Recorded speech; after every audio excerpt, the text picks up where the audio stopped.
Estimados compañeros, tengan ustedes una excelente mañana. Vamos a dar inicio al tema del día de hoy, que corresponde a la semana número 14 del curso de Mercadotecnia con el tema diferencial semántico. Este tema específicamente lo vamos a utilizar nosotros de una manera muy propia en todo lo que concierne a la investigación de mercados. En el transcurso del tema, ustedes se van a ir dando cuenta de cómo la interacción de los sentidos manda las señales al cerebro, los cuales son decodificados. Así que sin más preámbulo, entonces vamos a entrar a lo que nos atañe del tema, esperando de su complacencia académica y que sobre todo los segundos parciales hayan sido de mucho éxito en su vida académica. El objetivo de la clase es que el estudiante conozca que los creadores del diferencial semántico son Charles Osgood, George Suchi y Percy Tenenbaum.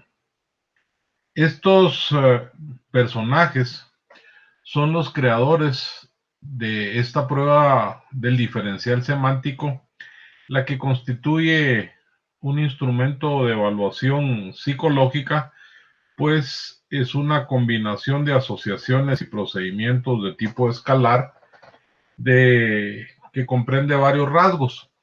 En cada uno de las escalas la vamos a encontrar definida por una pareja de adjetivos bipolares opuestos a su significado.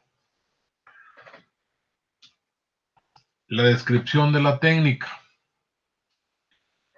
Los datos objetivos y los datos de tipo cuantitativo nos van a permitir obtener datos objetivos y cuantitativos del significado psicológico.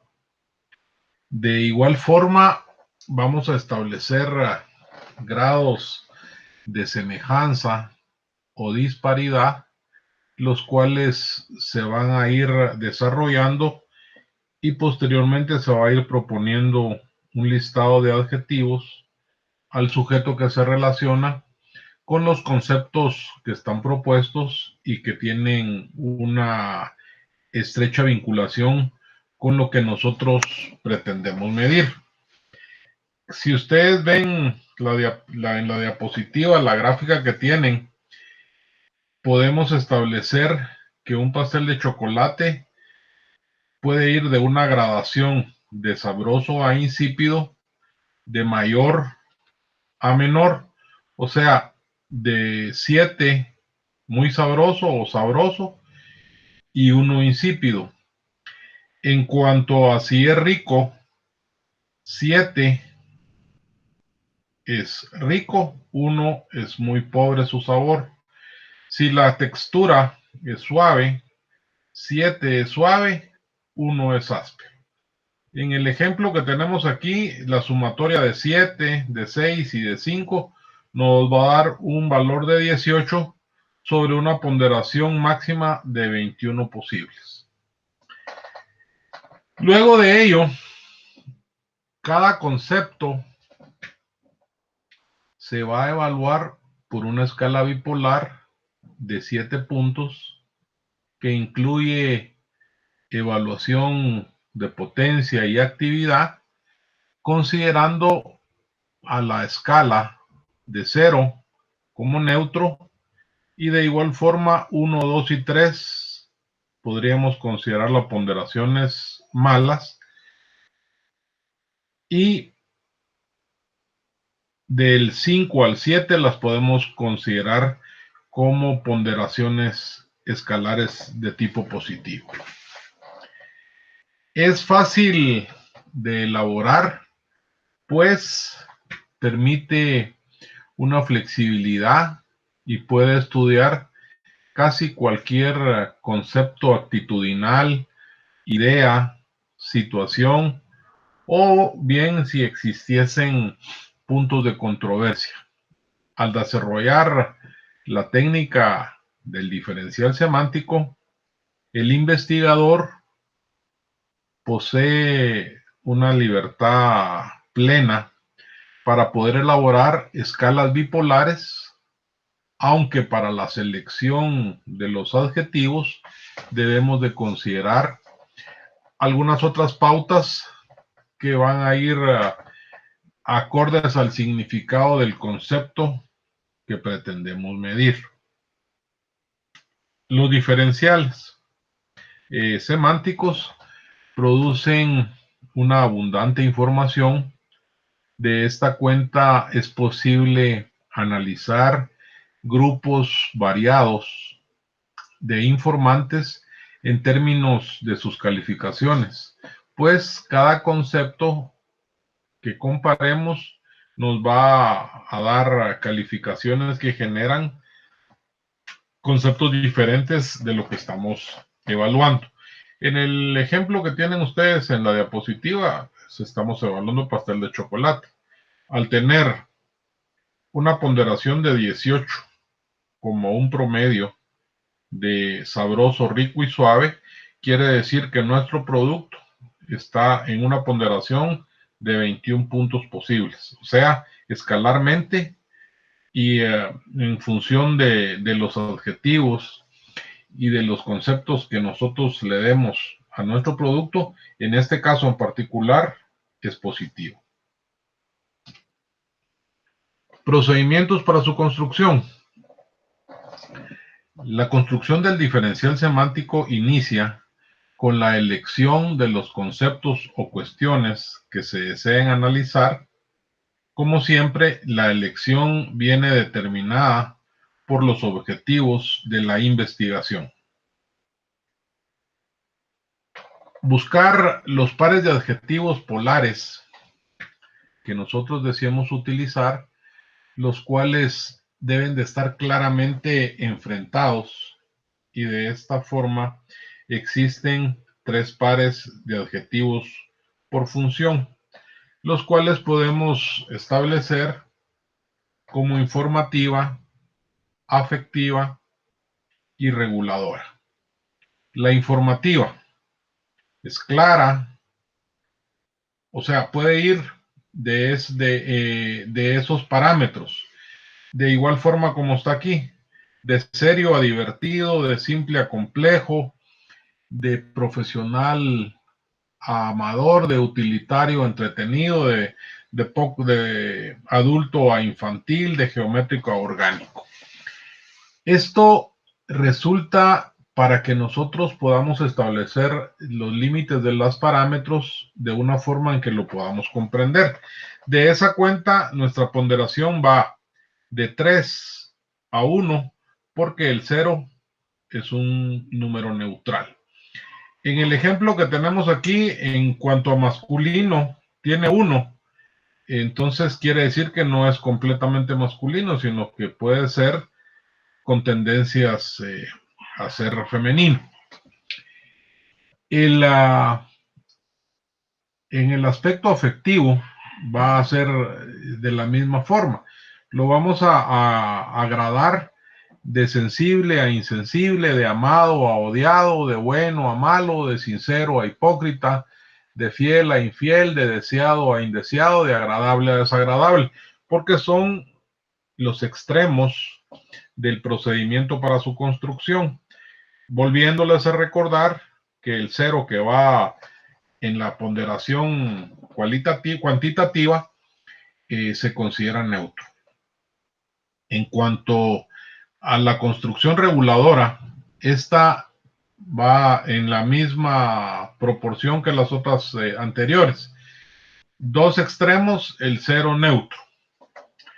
Para escoger qué escala vamos a utilizar, lo habitual son ponderaciones entre 5 y 7 grados. Los pares de adjetivos deben de estar situados con distintas polaridades, tratando de evitar que el encuestado piense que uno de los lados es bueno y se dirija hacia él. Las puntuaciones. Estas se aplican una técnica en la cual se va a obtener como resultado una serie de puntuaciones o bien de posiciones espaciales para cada sujeto, ya que este significado constituye el concepto para cada persona. Dentro de los perfiles presentados, cabe destacar que para cada concepto no se presentan variaciones muy significativas en las 4 escuelas estudiadas.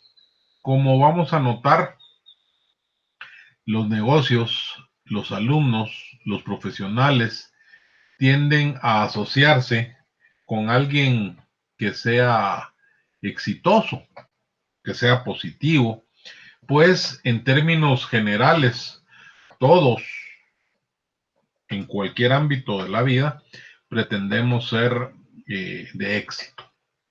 De esa cuenta, a partir de esa información, se debe localizar los grupos de personas con perfiles análogos, los cuales nosotros debemos de seleccionar las determinadas características sociales o personales, o bien con respuestas a otro tipo de situaciones. ¿Cuál es la importancia del diferencial semántico?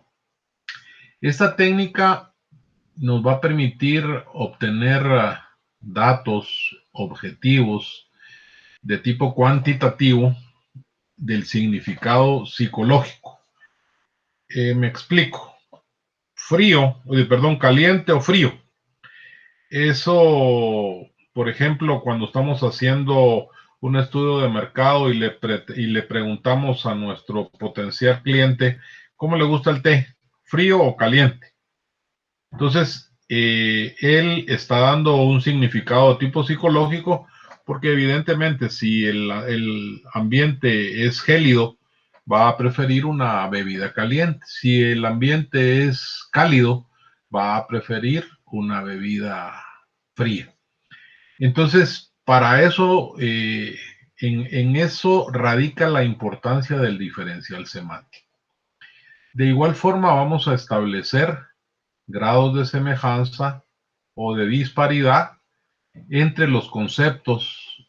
En otras palabras, nos va a permitir conocer la valoración que tienen las personas respecto de un concepto o un estímulo de la realidad. El diagnóstico nos va a permitir establecer sondeos de opinión y más técnicamente diagnosticar los conceptos diversos que se presenten y que nos van a dar una realidad que va de subjetiva a una más objetiva. Son muy flexibles el diferencial semántico y es de fácil elaboración. Además, puede estudiar casi cualquier concepto, actitud, idea, situación o cualquier punto controversial que se pueda establecer respecto a un producto o servicio que nosotros tratemos de evaluar o de evaluar. Al nosotros desarrollar este tipo de técnicas del diferencial semántico, como investigadores vamos a tener libertad en relación a elaborar las escalas bipolares, aunque para la selección de los adjetivos debemos de considerar pautas según el significado del concepto que nosotros pretendamos medir. ¿Cuáles son entonces las limitaciones del diferencial semántico? El diferencial semántico es en sí un procedimiento que nos va a permitir medir la significación de los objetos. Hechos, situaciones o personas a partir del concepto analizado en el espacio semántico de dimensiones de tipo valorativo. De igual forma, vamos a manifestar que este instrumento es una escala de actitudes y de opiniones que se utiliza en ciencias sociales y en lo que a nosotros nos atañe en estudios mercadológicos. ¿Cuál es el propósito? Medir las diferentes características de los fenómenos tanto sociales como comerciales a partir de dos polos extremos y no existe una respuesta válida. Podemos afirmar que la base de este procedimiento está en pedir al encuestado que señale aquello que acepta o bien es de su preferencia.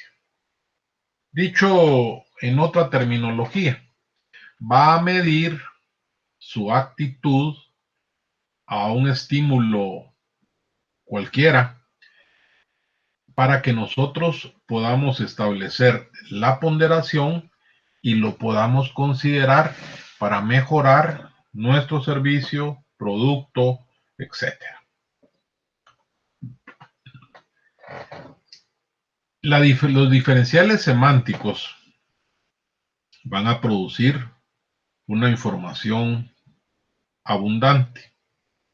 De esta forma, nos va a permitir analizar grupos varios de informantes en términos de sus calificaciones en cada concepto, o bien comparar las calificaciones que generen dos o más conceptos diferentes.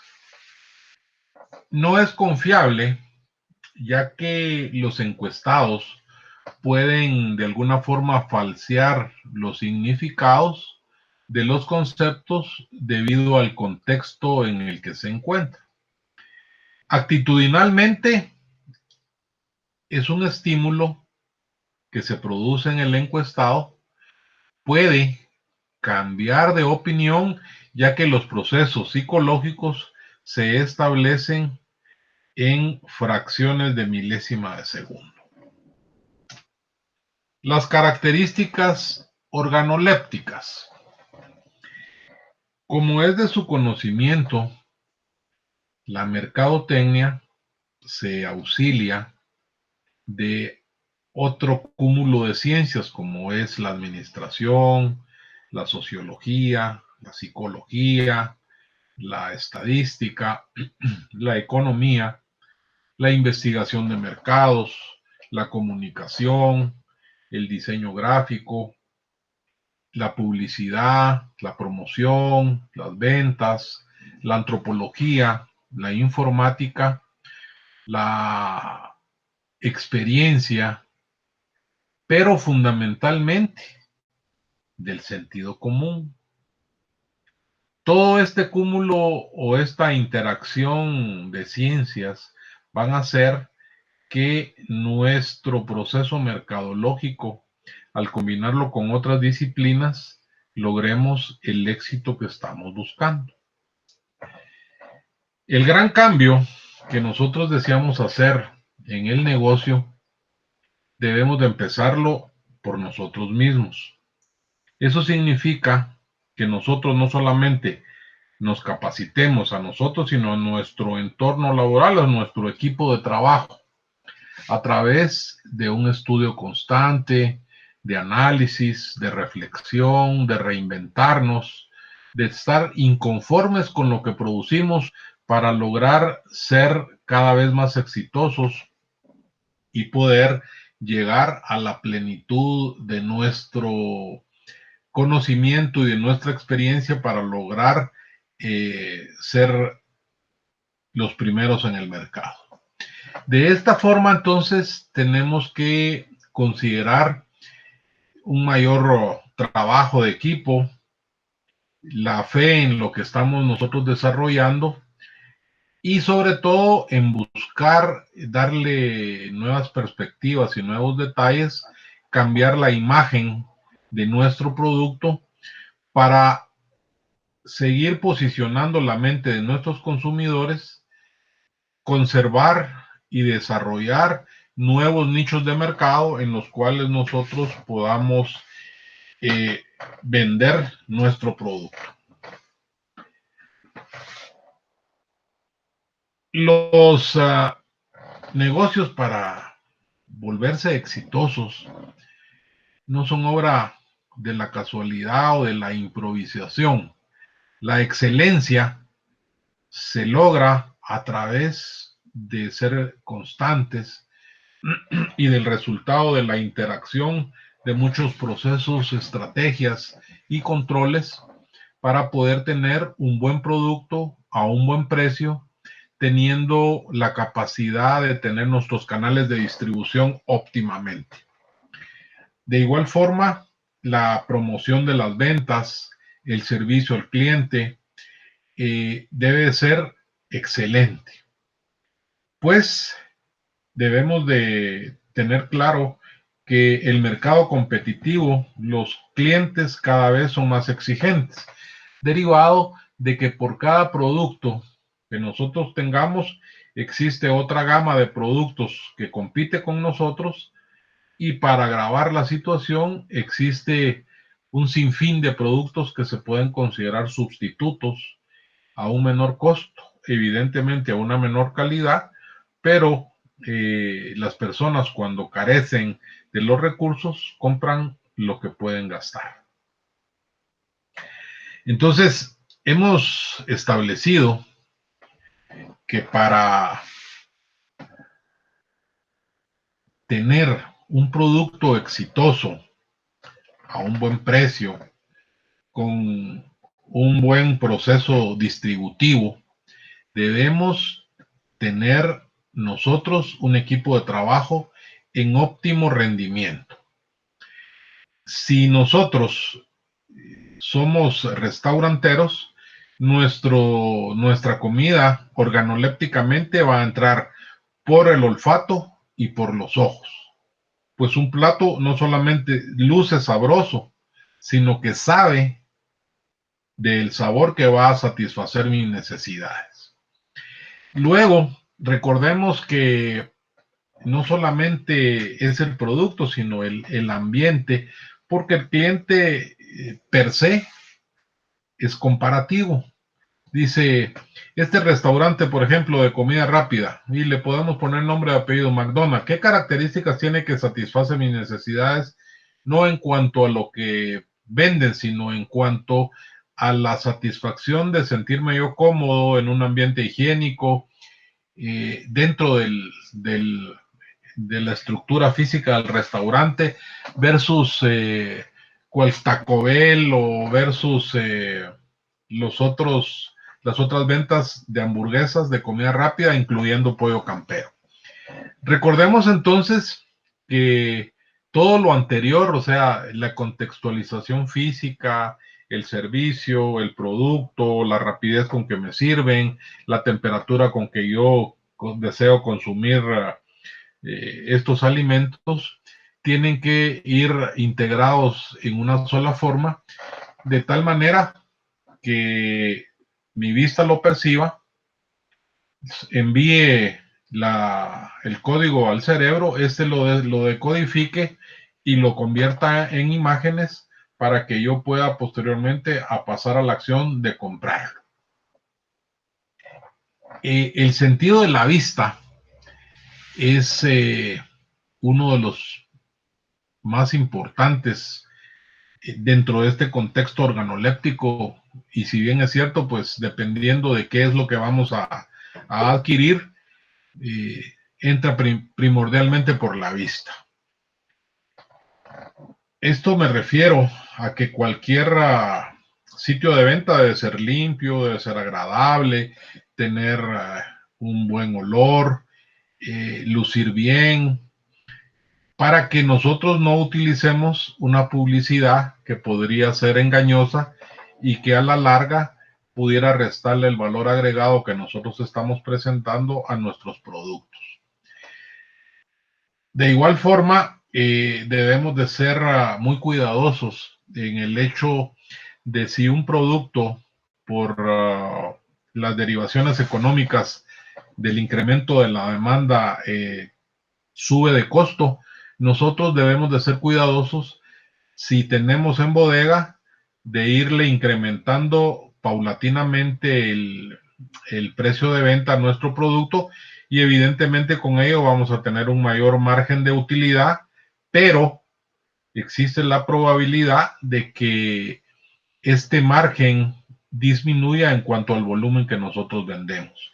Entonces, debemos establecer las estrategias precisas. Si nosotros necesitamos vender poco y derivado del precio tener una ganancia, o tener una venta volumétrica y derivado de ese volumen establecer de igual forma una ganancia. En el sentido del oído, este también presenta una característica organoléptica que es muy importante para poderle sacar partida en el momento de hacer la promoción de ventas. Recordemos que nosotros, deambulando por un centro comercial, lo que vamos a percibir es el sonido de las diferentes promociones donde éstas existan. Por ejemplo, primer par, precio normal a mitad de precio. Y si lleva un tercero, pues se le puede hacer un 70% de descuento. ¿Cuál es lo que nosotros buscamos de substrato? Va a ser de qué manera impacta al cliente que asisten a ese centro comercial o a ese centro de conveniencia los spots o los pequeños mensajes que nosotros estamos enviando de parte de los vendedores, así como qué tan persuasivo es el vendedor. Por ejemplo, cuando entra a una zapatería y la persona ya vio o el cliente ya vio en la vitrina algo que le agradó, y al probárselo, qué tan persuasivo resulta el vendedor para que éste no solamente adquiera un par, sino que pueda comprarle, si va acompañado, a algún miembro o al resto de su familia. Esto es en cuanto a que el cliente interpreta el mensaje que le está enviando el vendedor en relación de los productos y servicios que se puedan adquirir ahí. De esa forma, entonces, podemos establecer que actualmente existe toda una línea de cosméticos, perfumes, colonias, desodorantes para ambos géneros, cuya estrategia de ventas indudablemente se va a establecer al agrado que tenga el olor y al estímulo que le pueda producir hormonalmente al comprador.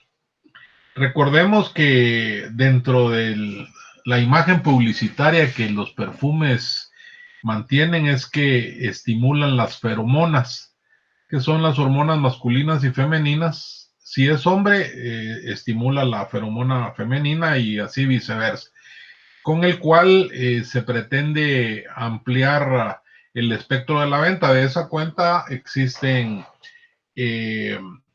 desodorantes femeninos, masculinos, y de la igual forma fragancias para hombres y fragancias para mujeres. Pues estos productos son distintivos para cada género. Por ejemplo, no podemos pretender que un hombre huela o tenga el olor de una fragancia femenina, o al contrario, que una dama tenga el olor de una fragancia masculina.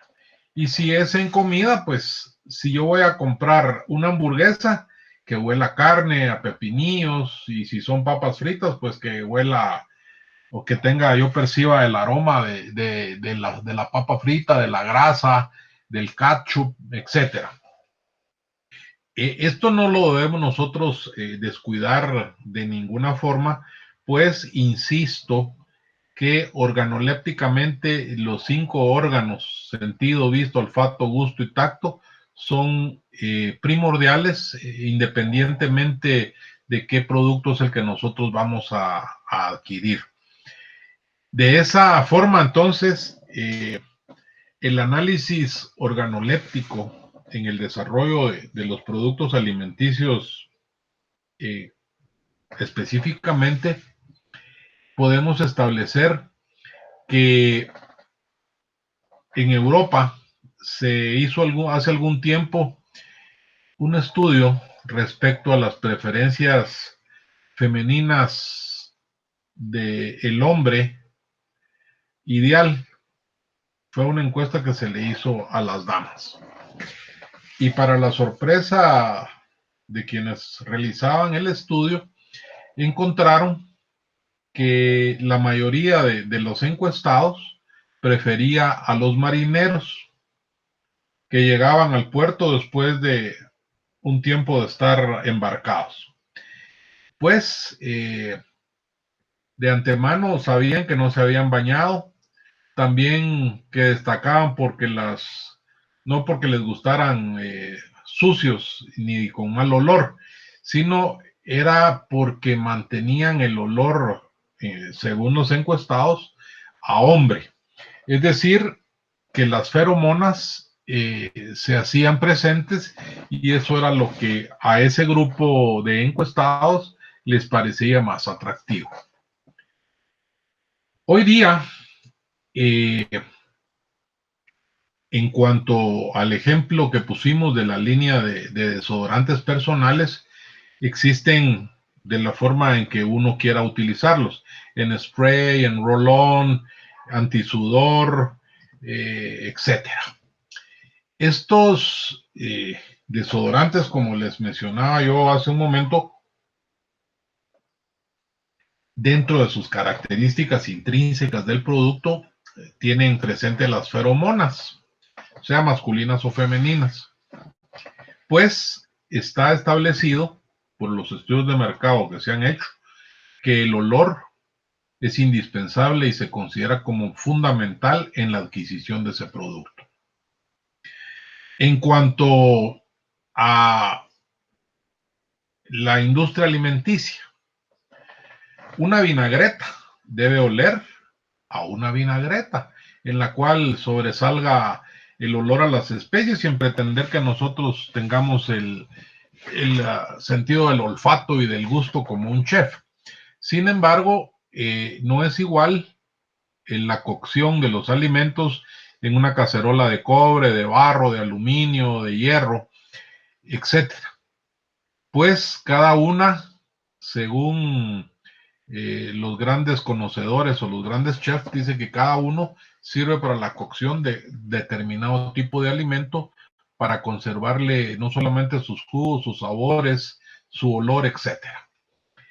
Por todo lo anterior, es indispensable que nosotros, independientemente de la industria en que nos desarrollemos, más si es en la alimenticia o la de los cosméticos y aromas, mantener el olor y, o sea, no debemos descuidar el olor en ningún momento. Un buen olor o un buen aroma marca una gran brecha diferencial para el cliente entre adquirir mi producto, el de la competencia o el producto sustituto. Y les pongo un ejemplo muy simple. Los perfumes, hay una organización acá en Guatemala que 2 veces por año hace un bazar de perfumes en el cual el modelo original tiene 700 ml y ellos traen de 300. Naturalmente, el costo va a ser en relación al tamaño del contenido del frasco. De esa cuenta, entonces, hacen esta promoción porque saben que lo que ellos traigan específicamente para la promoción se va a vender de manera inmediata, diferenciando los olores. Pero el ejemplo que yo les quería poner, hay una gran gama de imitaciones de estos productos.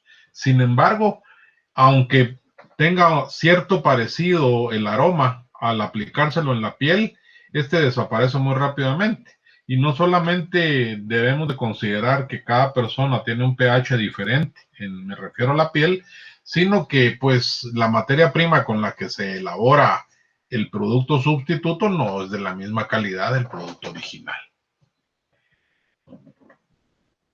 Los alimentos en general debemos de considerar detalles muy específicos, como es su aspecto visual, el cual evidentemente tiene que lucir antojadizo. El olor debe ser un olor que yo considere agradable. Su sabor evidentemente tiene que ser delicioso. Y el sonido. Se preguntarán ustedes, ¿qué tiene que ver el sonido con la comida?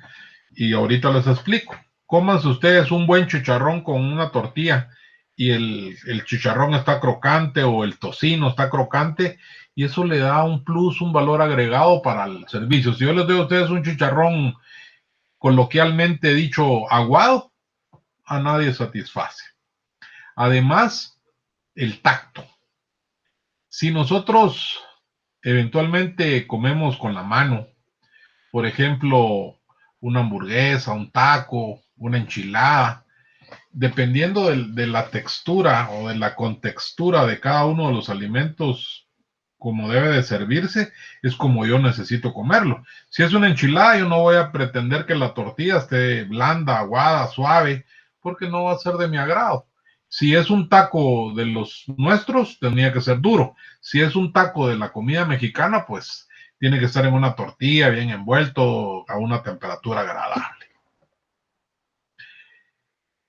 Los romanos, entre otros pueblos nómadas, recuerden ustedes que eran muy famosos por hacer sus grandes bacanales de comida, en los cuales tenían otro tipo de excesos, pero en este caso nos vamos a referir solamente a la comida. Comían, vomitaban, seguían comiendo. Y el vomitar era para hacerle espacio a la cámara gástrica para que tuviera opción de darle más comida. No en vano, recordemos que uno de los 7 pecados capitales es la gula. Por eso nosotros tenemos que diferenciar muy bien el hambre al apetito. Apetito es la sensación de tener ganas de comer. Y hambre es comer cualquier tipo de cosa, pues es un impulso que nosotros tenemos que saciar.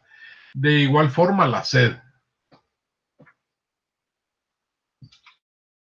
Las pruebas organolépticas. Recordemos entonces que la evaluación organoléptica de los alimentos, por ejemplo, en el mercadeo, se está convirtiendo hoy en día en un aspecto relevante para el desarrollo y posterior comercialización de nuevos productos, ya que nos proporciona conocimientos tanto con el comportamiento de los consumidores y sobre todo en la garantía de la calidad. Si ustedes, cuando vayan al supermercado, evalúan cuántos productos similares existen, pues nos quedaríamos asombrados. Y si aún a eso le agregamos cuántos productos sustitutos, entonces dentro de los servicios de análisis organoléptico de alimentos debemos de incluir pruebas de consumidores para el desarrollo de los productos, así como para la evaluación del gusto y la calidad alimentaria. Si es necesario reinventar el producto cambiando los ingredientes, los aditivos, comparar sus productos con otros de los competidores o bien con el producto sustituto para poder definir e ir comprobando cuáles son las fechas de consumo y si es qué tipo de envase prefiere el consumidor, cómo desarrollarlo, qué tipo de sabor, de textura, de olor, de color, etcétera. Asimismo, debemos establecer las propiedades, pues estas se tendrían que circunscribir al sabor, a la textura, al olor y se constituye dentro de las 4 propiedades organolépticas principales, ya que organolépticamente los productos deben no solamente tener apariencia, sino estar limpios, frescos, con un buen aroma, con un sabor agradable, con una consistencia específica. Y si se trata, por ejemplo, de un lácteo, la viscosidad debe de ser en el pH exacto, pues no podemos pretender que haya una separación del suero. Antiguamente decía en el envase, agítese antes de usar. Esto era para volver a mezclar. Sin embargo, con los avances tecnológicos, esto pues ya no es frecuente. El análisis organoléptico en el desarrollo de nuevos productos alimenticios no es más que una valoración que un grupo de personas, sobre todo en los focus group, en los cuales ya existe experiencia, la competencia, o sea, el conocimiento necesario, van a realizar una muestra de alimentos o bebidas y este se va a caracterizar por basarse exclusivamente en la sensación que el producto analizado produce. Las empresas de alimentación son conscientes de la necesidad de ofrecer productos alimenticios diferentes para dar una respuesta a la demanda del mercado, los cuales reclaman productos novedosos, constantemente evaluantes, cambiantes, deseosos de encontrar no solamente comidas y bebidas distintas a la propuesta de siempre. De tal forma entonces que nosotros debemos resolver este tema en base a conocer la percepción del consumidor sobre el producto a través de un test de pruebas llevados a cabo por grupos de catadores. Esto es muy común en los supermercados en los cuales le ofrecen a uno producto A, B, C y D con tal de que uno lo pruebe y lo compre. Comprarlo significa que me gustó, no comprarlo puede significar que no me gustó o yo consumo otro producto. Esto es implícito que nos va a los productores a adaptar el producto a una realidad de mercado en el cual debemos realizar los retoques o cambios que sean necesarios antes de un lanzamiento definitivo. Recordemos entonces que el consumidor actual de alimentos y bebidas es muy exigente y para poder posicionarnos de él y ganarnos su confianza es fundamental prestar atención a la materia prima, a la forma de elaborarlos, a su presentación y sobre todo al estudio de mercado que nos va a indicar de qué forma le gusta al cliente en el mercado competitivo. Para el éxito del mercado, entonces, debemos de establecer una selección de pruebas organolépticas, un diseño estadístico de las pruebas, la selección de un panel de catadores, que esto lo tenemos que establecer a través de un focus group, la realización efectiva de pruebas sensoriales para valorar las distintas características organolépticas del producto, que son color, sabor, olor, textura. Asimismo, el análisis y la interpretación de los resultados finales, la validación del producto y, si es necesario, el rediseño del mismo. Con esto, compañeros, llegamos al final del tema del día de hoy, esperando que haya sido de su complacencia académica y indicándoles que, si Dios lo permite, pues estaremos con ustedes en 8 días, recordándoles que solamente para terminar el semestre nos quedan 2 semanas más. Deseándoles bendiciones, mucho éxito. Hasta la próxima.